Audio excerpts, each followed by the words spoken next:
ဒီ Facebook account က strike နှစ်ကြိမ်ထိပြီးမှ profile အဝါရောင်ဖြစ်ပြီးမှ profile not recommendation ဖြစ်ပြီးမှ profile ရဲ့ monitoring အပိုင်းပါ suspended ဖြစ်သွားခဲ့တယ်။ဒီ profile နဲ့ဆက်ဆက်ပြီးဖွင့်ထားတဲ့ page တွေ group တွေမှာလည်း rich engagement ကျပြီးမှ service ထားတဲ့ profile ဖြစ်တယ်။ကျွန်တော်ဘက်ကနေဒီ profile ကိုစစ်ကြည့်တဲ့အချိန်မှာဒီ profile owner မသိနားမလဲပဲနဲ့အခြား website ကဓာတ်ပုံတွေ TikTok က video တွေ download ဆွဲပြီးပြန်တင်တဲ့အတွက်ကြောင့် နောက်ခံ data နဲ့တစ်ဆင့် corporate ထိပြီးမှ profile အဝါရောင်ဖြစ်သွားခဲ့တယ်။ဒီဥစ္စာနဲ့ပတ်သက်ပြီး profile owner ကိုလည်းတိကျလေးပြောပြရှင်းပြပေးတယ်။အကယ်လို့ copy content တွေတင်ချင်တယ်ဆိုရင် corporate look ရင်ဘယ်လို edit ရတယ်ဘယ်လိုလှုပ်ဆောင်သွားရတယ်စာသားတွေကိုဘယ်လို edit ရတယ်ဆိုပြီးအားလုံးအသေးစိတ်ပြောပြရှင်းပြမှာဒီ profile မှာရှိနေတဲ့ corporate content တွေဖြတ်ပြီးမှ Facebook team ကို request တွေတင်ပေးလိုက်တဲ့အချိန်မှာရပ်ပိုင်းအတွင်းနဲ့ပဲ strike တွေပျောက်သွားခဲ့ပြီး profile စိမ့်လာတယ်။ profile စိမ့်လာခဲ့တဲ့အတွက်ကြောင့် profile is recommendation enable ဖြစ်လာတဲ့အတွက်ကြောင့်ဒီ profile မှာ post content တင်ပြီးသွားတဲ့ဆိုရင် rich engagement တိတိကျကျပြန်တက်လာပါတယ်ပြီးလို့ရှိရင်ဒီ profile နဲ့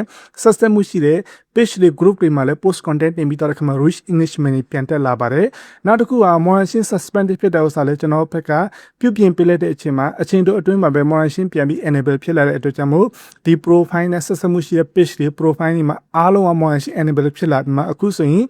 page ရော profile ရော performance ကတိတိကျကျကောင်းလာခဲ့ပါတယ်။ယုံကြည်ပြီး service အတွက်အထူးကိုကျေးဇူးတင်တယ်။အကယ်လို့လူကြီးမင်းတို့ page တွေ account တွေမှာလည်း profile အဝါရောင် profile at risk page at risk ဖြစ်တဲ့ဆိုရင်ကျွန်တော်ရှိကို service အဖွင့်နိုင်ပါတယ်။အားလုံးကျေးဇူးတင်ပါတယ်။